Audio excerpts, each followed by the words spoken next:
शार्पित पहाड़। यह कहानी उन चार दोस्तों की है जिसके साथ कुछ ऐसी घटना घटी कि जिससे उनका पूरा जीवन ही बदल गया। आइए जानते हैं कि ऐसा क्या हुआ था।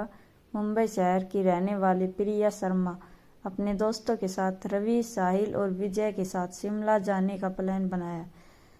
वो सब शिमला जाने के लिए बस में बैठ गए। कुछ ही देर में प्रिया सो गई। अचानक प्रिया की नींद खुल गई तो उसने देखा कि बस में कोई नहीं था। बस का ड्राइवर भी नहीं था। बस अपने आप ही चल रही थी। उनके सारे दोस्तों भी बस में नहीं थे। यह सब देखकर डर के मारे प्रिया जोर से चिल्लाने लगी। अचानक उसे लगा कि कोई उसके पीछे खड़ा है। जब उसने उस पीछे मुड़कर देखा तो वहां एक स्त्री बैठी हुई थी। उस स्त्री का चेहरा जला हुआ था। ऐसा लग रहा था कि किसने उसके चेहरे पर एसिड फेंका हो।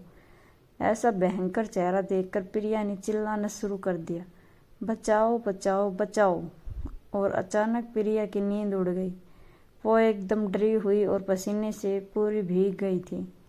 पास में बैठे हुए विजय ने भी पानी की बोतल दी और बोला, शायद तुमने कोई सपना देखा होगा।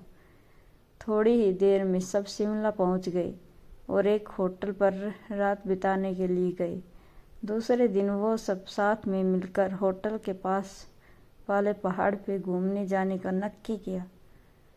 करीबन आधे घंटे में वो सब पहाड़ की सबसे ऊंची शिखर पर पहुंच गए। वहीं से नीचे देखने पर घने लिच्छम पेड़ पौधे काफी सुंदर लग रहे थे। अचानक साहिल चौंक गया और बोला, नीचे देखो, कोई खड़ा है, लगता है कोई स्त्री है। विजय और रवि भी देखने लगे लेकिन उन्हें कोई नहीं दिख रहा था और बोले, तू पागल हो गया है क्या? इस घने जंगल में कोई स्त्री कैसे आ सकती है? तुम्हें शायद कोई भ्रम हुआ होगा। उसके बाद वह सब खुली जगह पर चले गए। रात होने वाली थी इसलिए वह सब ने पहाड़ पर ही रुकने का निर्णय किया। इसलिए उन सब ने वहां पर ही तंबू लगाया और खाने पीने के लिए सामान बाहर निकाला। प्रिया की बैग तंबू के बाहर थी इसलिए वह लेने के लिए बाहर गई तो वहां पर उसे किसी की आवाज सुनाई दी।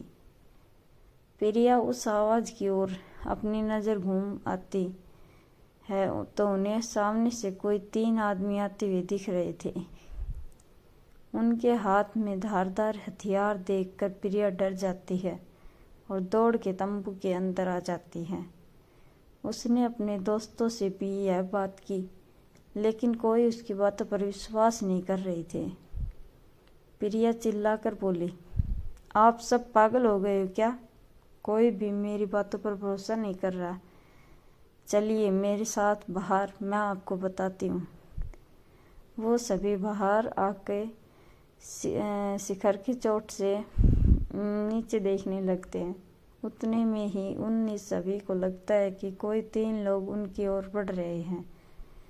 यह सब देखकर वो सभी डर जाते हैं और तुरंत ही अपना सामान समेटने लगते हैं और बड़े पत्थर के पीछे जाके छुप जाते हैं। थोड़ी ही देर में वो सब ऊपर आ जाते हैं। प्रिया देख रही है कि उनके हाथ, पैर और सिर आम आदमी जैसे बिल्कुल नहीं थे। वो सब एक जगह पे बैठ जाते हैं और कुछ तांत्रिक विद्या शुरू करते हैं। उनमें से एक आदमी अपनी हाथों की उंगली को काट देता है लेकिन अंधेरे की वजह से उन्हें कुछ भी ठीक से दिखाई नहीं देता है। अचानक उन चारों ने देखा कि एक औरत उन आदमियों के बीच में आके लेट जाती है। कोई नहीं जानता कि आखिर वो औरत वहां पे पहुंची कैसे।